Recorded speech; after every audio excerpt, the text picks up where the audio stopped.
if we did not live under a capitalist organization of the economy, we could have technological efficiencies in the form of AI that would actually lift the burden off of the backs of many people that could then get the same amount of money, the same wages, and do work, do much shorter hours of labor. Okay, the system has to change. Our understanding of how productivity works, our understanding of how labor works, has to change. This is what I mean when I say we have to center the working class in our politics. We have to center the labor force in our politics in order to ensure universal stability, long-term stability. But I'm afraid time is running out. At some level, when something gets sufficiently huge, whether or not they are on paper, the federal government is kind of the insurer of last resort, as we've seen in various financial crises and insurance companies screwing things up.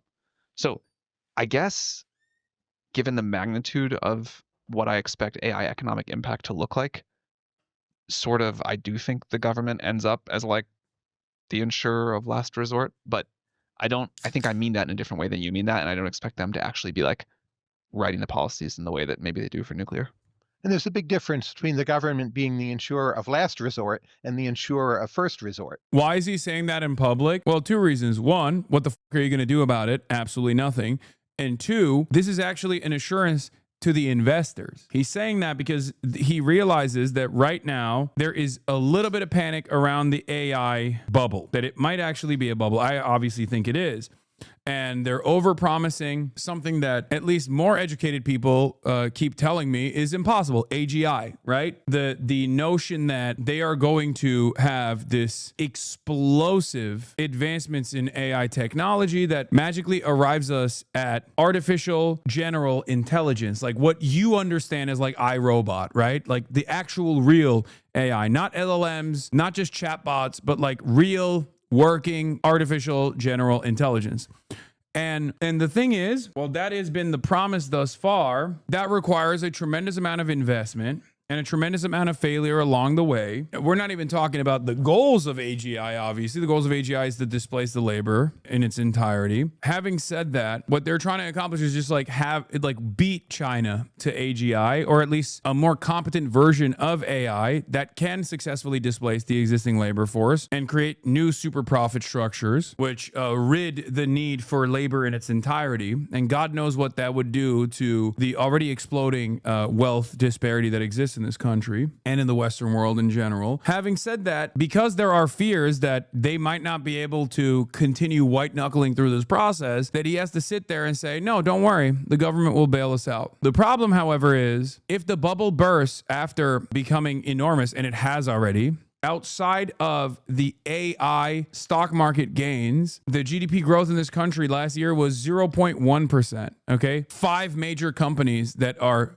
the entirety of the stock market at this point. Like it's insane. The bubble has gotten to such a ridiculous size that I don't even know if the American government could save it or could bail it out. So like, I think there is such a thing as like too big to fail, but then there is also such a thing as like something that has become so large that even the American government can't bail it out. Yeah. There's too big to fail, and then there's too big to bail. If there's anything that is close enough to being too big to bail, where it ends up cooking the American government and collapsing the global financialized economy, it could be this AI bubble. The problem is that there's a liquidity crisis, a private credit crisis, private equity is over leveraged, commercial real estate is dying, repo is up, unemployment is the worst it's been since 2003. These are dominoes. The American government is not nimble enough to do anything about it, or competent enough to do anything about it, or the American government structure, albeit still incredibly powerful, does not have the proper tools to do anything about it, because their entire purpose is to advance the interests of capital. And capital has a tendency to self-destruct. Capital is so invested in short-term gains that they don't even realize the broader long-term consequences of these actions, of this gamification of the system. So they get ahead of their own long-term stability interests, because when everything collapses, you're cooked. All of the wealth in the world will not help you, right? What are you going to do? Even if you are so wealthy that you can hire like private mercenaries to defend you and hire private services that only serve the interests of the super, super, super wealthy, do you really want to live in that world? Like, what good is that world if it does not, if it's not the world that we know right now? Like, what does it matter? Is it even worth living in a world like that? And the same argument could be made for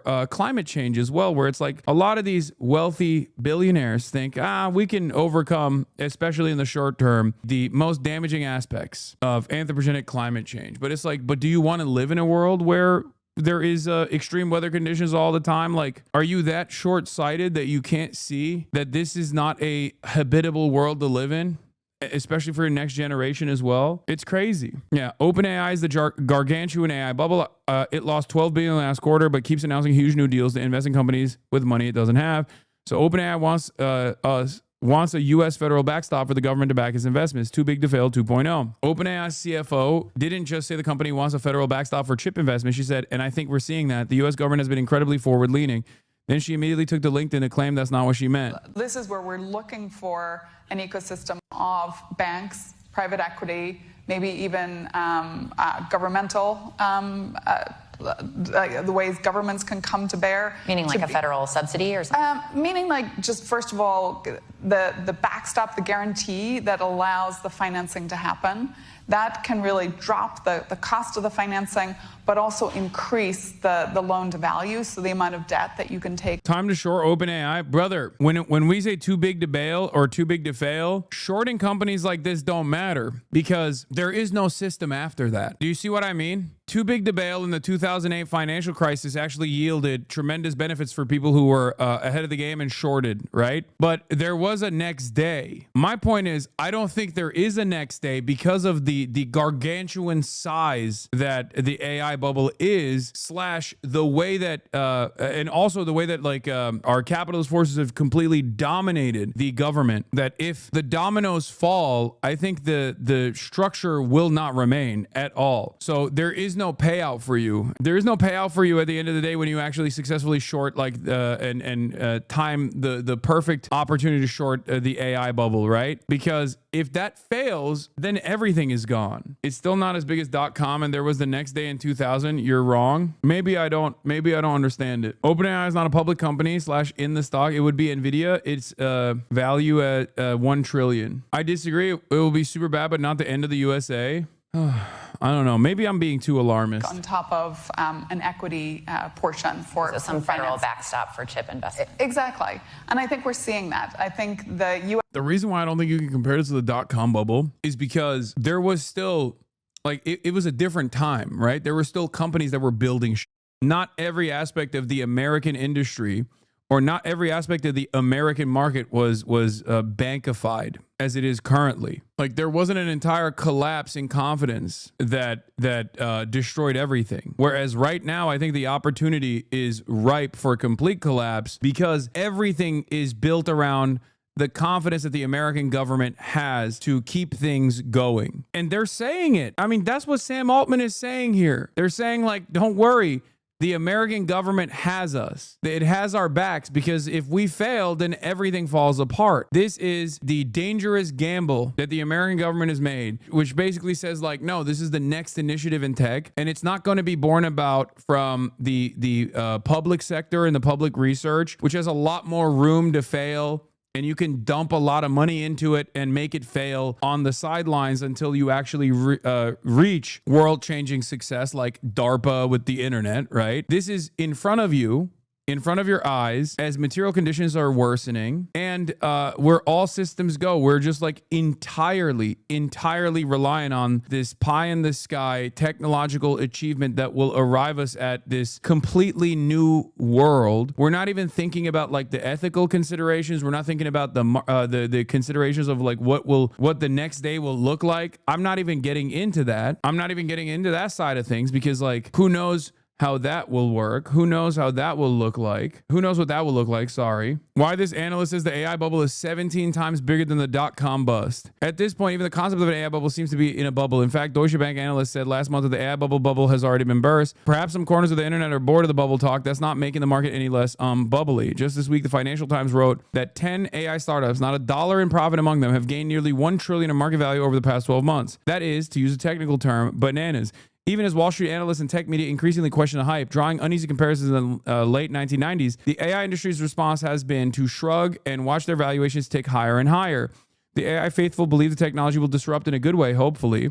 virtually every aspect of modern life, from phone operating systems to pharmaceuticals to finance. And even if there is a bubble, proponents say the dot-com bubble gave us companies like Amazon, and the internet became, well, the internet. There are plenty of skeptics countering the AI hype machine, though few professional market analysts have done so as stridently as Julian Garan, a researcher and partner at the UK firm MacroStrategy Partnership. Earlier this month, Garan published a report claiming that we are in the biggest and most dangerous bubble the world has ever seen. Garan concludes that there is a misallocation of capital in the US that makes the current frenzy 17 times bigger than the dot-com bubble and 4 times bigger than the 2008 real estate bubble.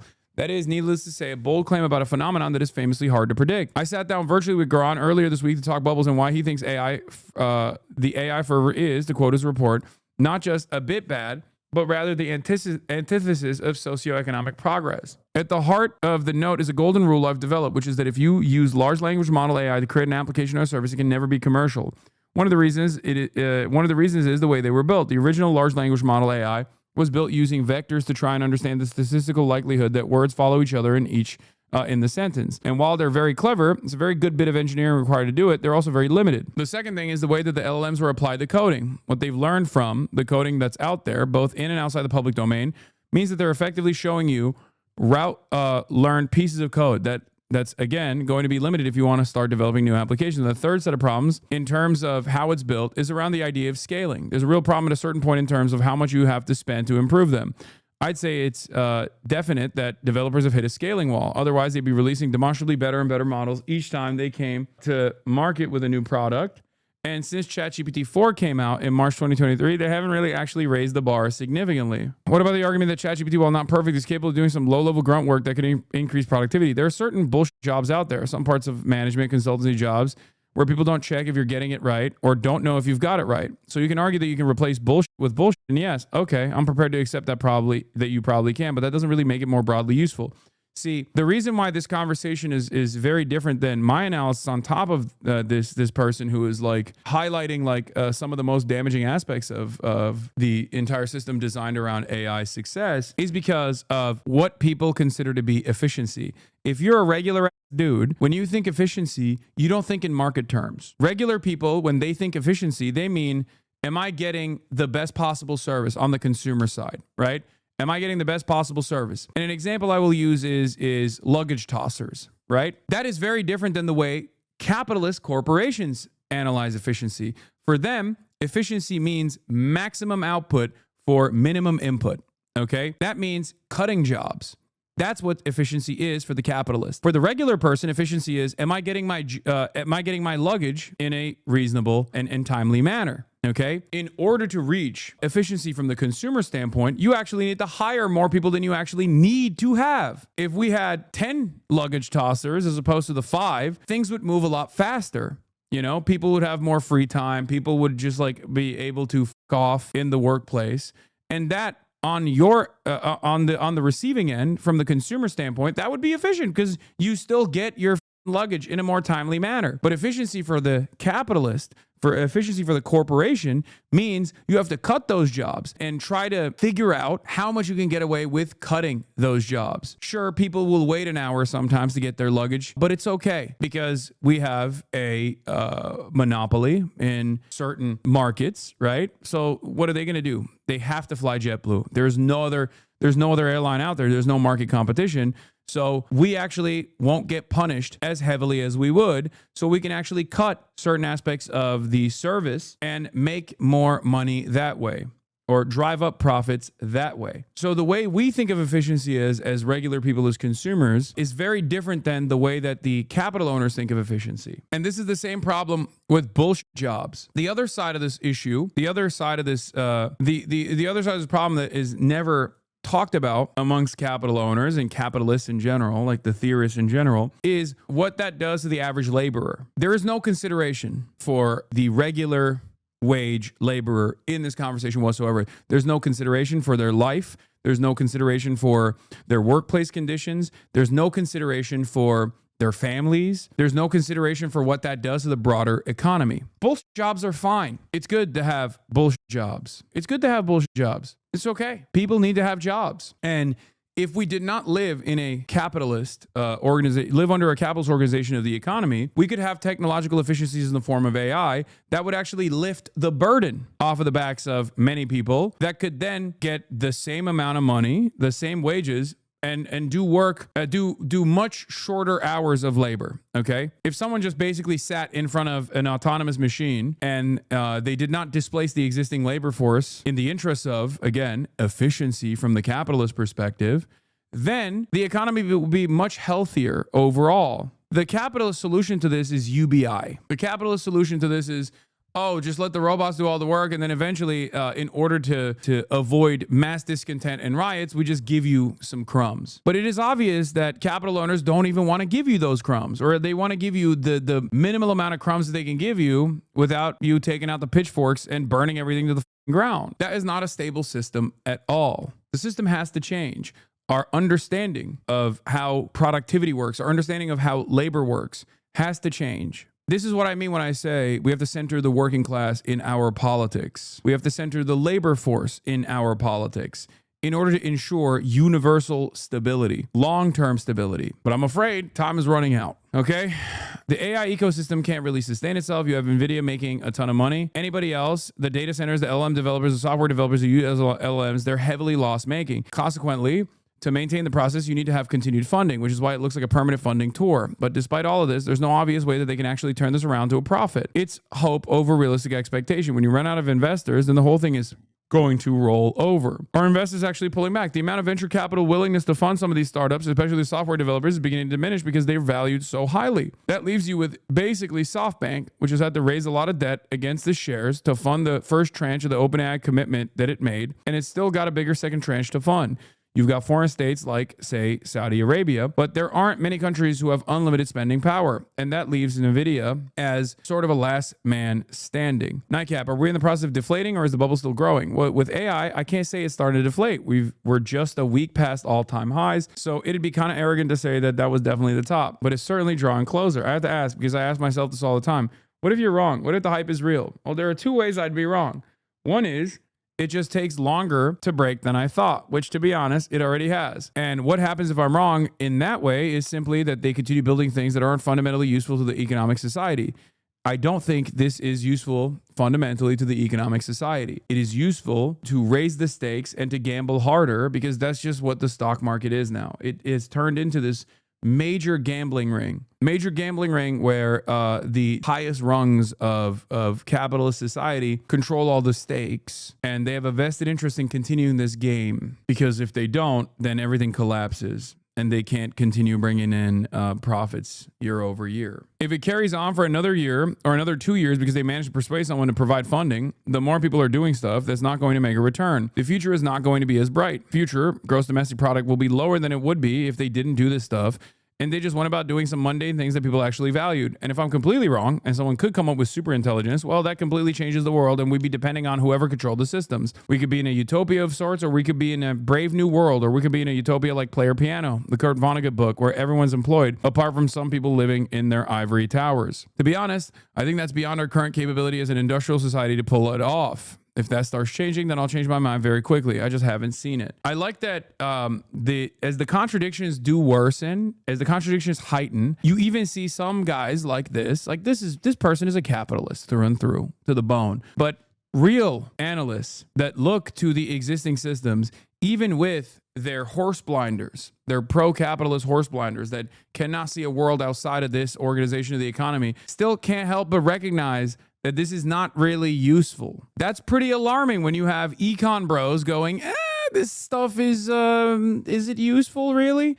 Because these aren't like card-carrying commies, right? These are not card-carrying commies at all. One thing no one talks about is how normal investors don't like this gamblingization of the stock market. For example, Warren Buffett is sitting on a lot of cash, around $400 billion, and is waiting for the bubble, so there's many, many boomers. That means no money in circulation. The difference, however, is that I think liberal capitalist society has done a fairly good job up until recently of making people feel like their material conditions are improving. Although wealth is a relative construct, although poverty is a relative construct, and therefore when the living conditions of the bottom slowly gets better and better, people do think, well, things aren't that bad. And to a certain degree, they're correct. We are not at the Great Depression level yet. We are not at the level of like mass starvation. The wealth disparity that exists is even larger. It's larger than the time of the French Revolution. It's larger than the Gilded Age. It is larger.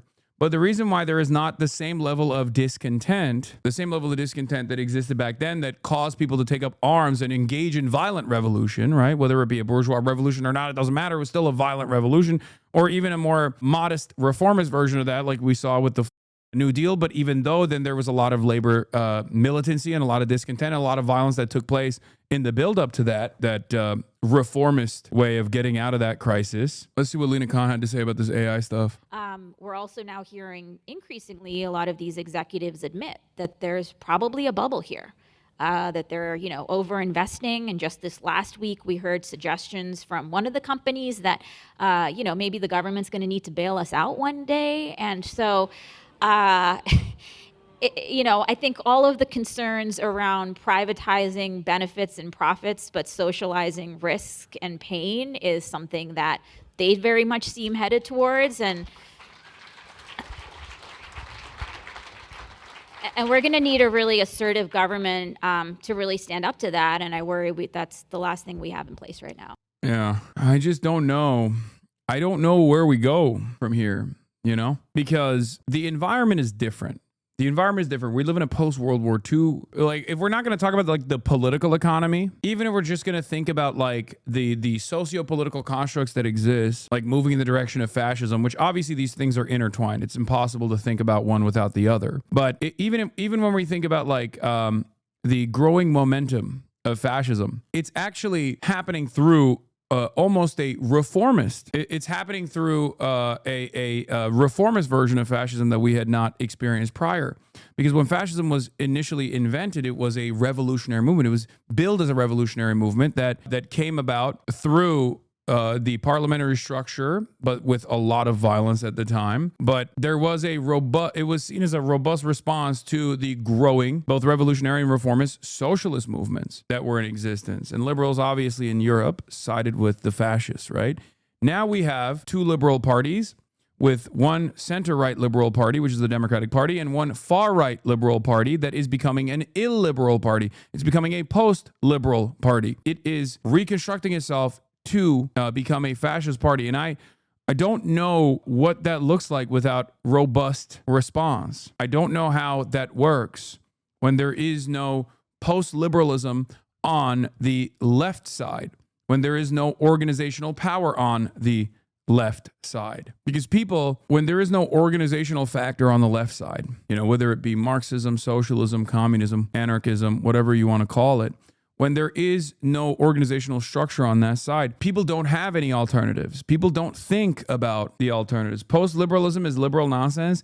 I mean, I'm utilizing the terms that liberals themselves also recognize, because liberalism, once again, as it did in the 20s, 30s, and 40s, is failing. It's collapsing. And when liberalism collapses, you either move in the left direction if there is an organized movement there. And what we saw in the United States of America was like a robust response with the economic collapse that took place, a robust response from labor militancy, communist, socialist, trade unionists, anarchists that were able to push the liberal forces in the direction of social democracy. Whereas when liberalism collapsed in Europe, so shouts out to FDR for that, by the way, but when liberalism collapsed in Europe, it collapsed because it brought in fascists to its coalition, and then the fascists overtook the coalition. And like I always say, and you are repeating here, fascism was seen as a mechanism to restore control over the system without actually offending the existing capitalist hierarchies, until, of course, it was met with force.